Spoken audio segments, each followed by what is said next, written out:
5월 9일, 부동산 역사상 가장 중요한 날. 지금 이 영상을 보고 계신 여러분, 특히 주택을 2채 이상 보유하고 계신 분들은 지금 매우 중요한 기로에 서 계십니다. 5월 9일, 이 날짜를 반드시 기억하셔야 합니다.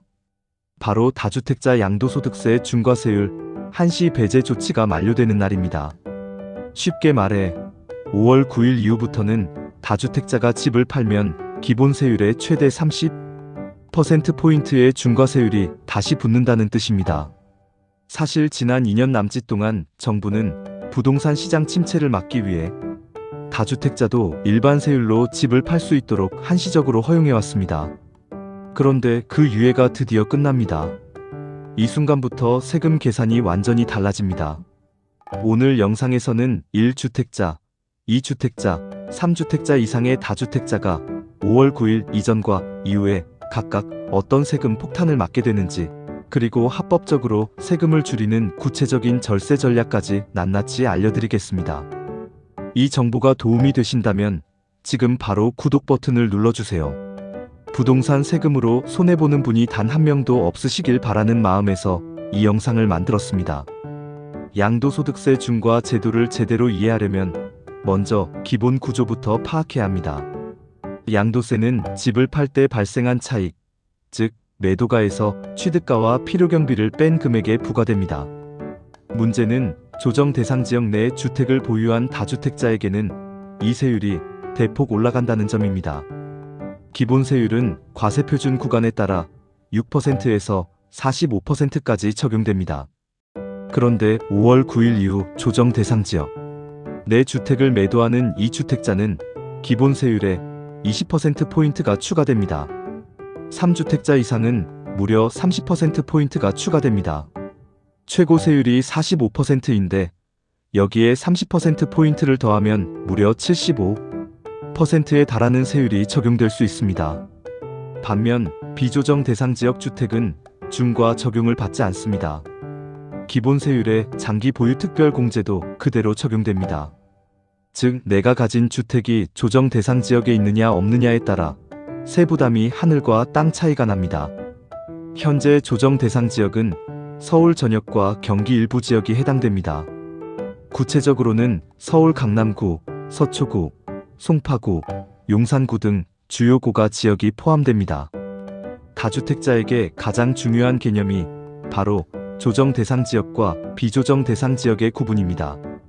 이 구분에 따라 양도세 중과 여부, 장기 보유 특별 공제 적용 여부, 취득세율까지 모두 달라집니다. 조정 대상 지역은 국토교통부 장관이 주택 가격 급등 우려가 있다고 판단하여 지정한 지역입니다.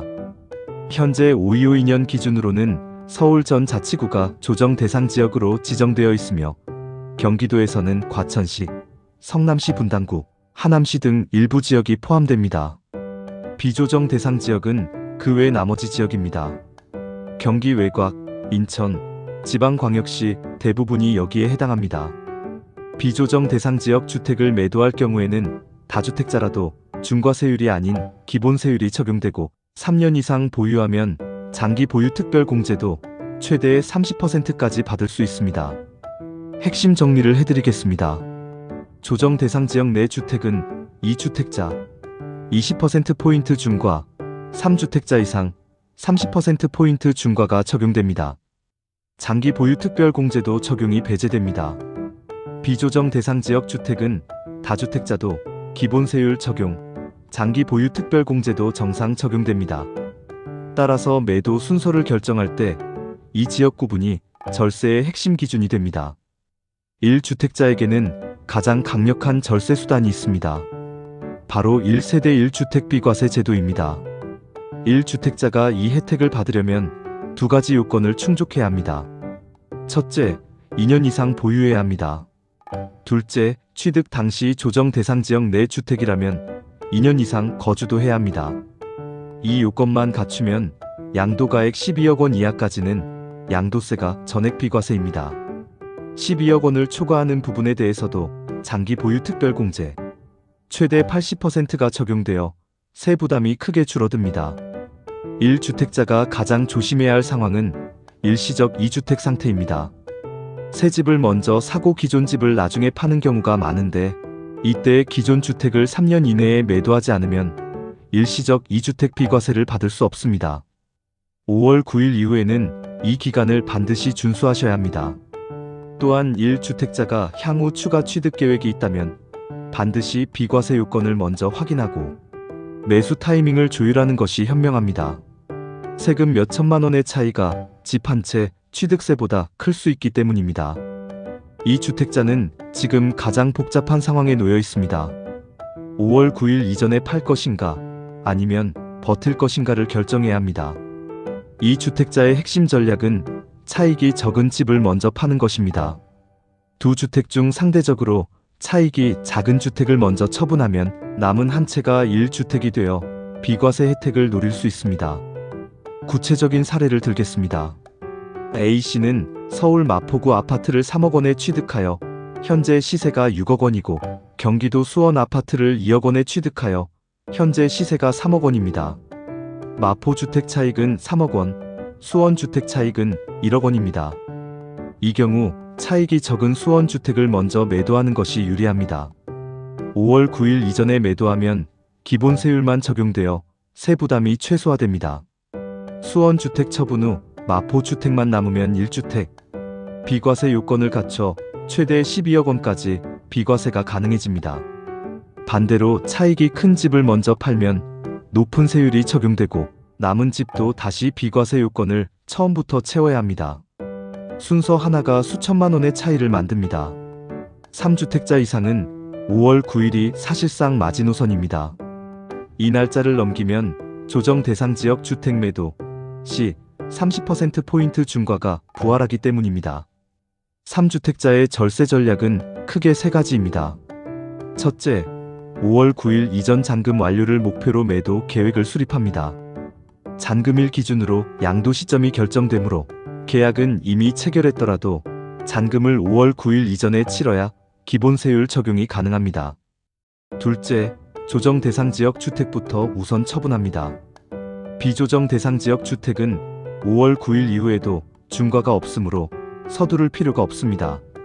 조정 대상 지역 주택을 먼저 줄여나가는 전략이 유효합니다. 셋째, 임대사업자 등록 요건을 재확인합니다. 일정 요건을 갖춘 장기 임대주택은 중과 대상에서 제외될 수 있습니다.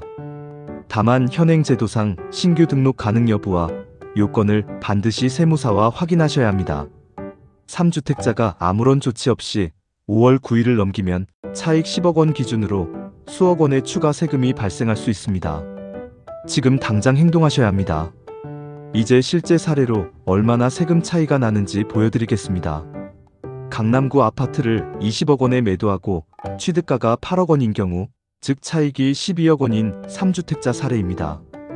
5월 9일 이전 매도 시를 계산해 보겠습니다. 양도 차익 12억 원에 기본세율 최고 45%를 적용합니다. 각종 공제를 감안하면 실질 세부담은 대략 4억 5천만 원에서 5억 원 수준입니다.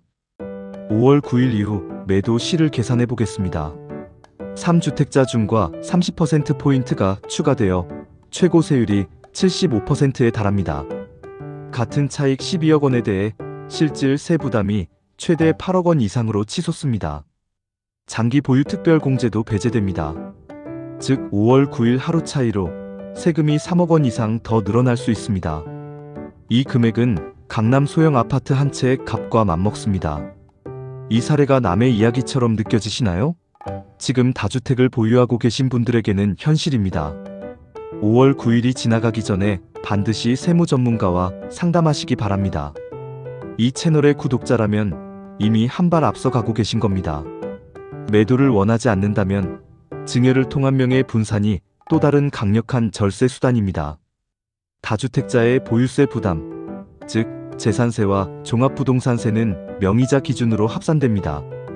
한 사람이 주택 세 채를 보유하면 종부세 중과 대상이 되지만 배우자나 성인 자녀에게 증여하면 인별로 분산되어 세부담이 크게 줄어듭니다. 증여세 공제 한도를 먼저 확인해야 합니다. 배우자에게는 10년 합산 6억 원까지 증여세 없이 증여 가능합니다. 성인 자녀에게는 10년 합산 5천만 원까지 공제됩니다. 이 한도를 활용하면 증여세 없이 또는 최소한의 증여세로 명의를 분산할 수 있습니다. 다만 증여 시 취득세가 발생합니다.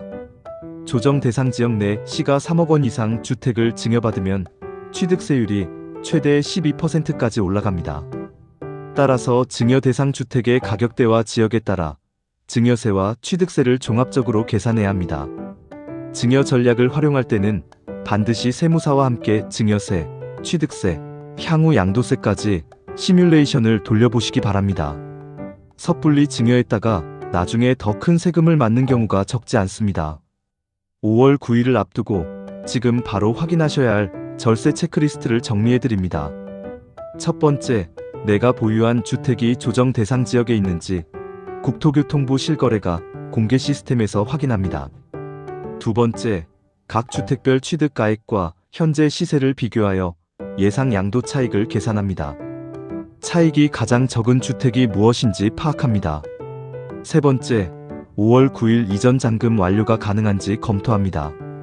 실거래 시장에서 일반적으로 계약 후 잔금까지 2개월에서 3개월이 소요되므로 지금 바로 계약에 나서야 5월 9일 이전 잔금이 가능합니다. 네 번째, 장기 보유 특별 공제 적용 여부를 확인합니다. 비조정 대상 지역 주택이거나 1주택자라면 보유 기간에 따라 최대 80%까지 공제가 가능합니다. 다섯 번째, 증여나 부담부증여 방식으로 명예 분산이 유리한지 세무사와 상담합니다. 여섯 번째, 임대사업자 등록주택이라면 중과 배제 요건을 충족하는지 점검합니다.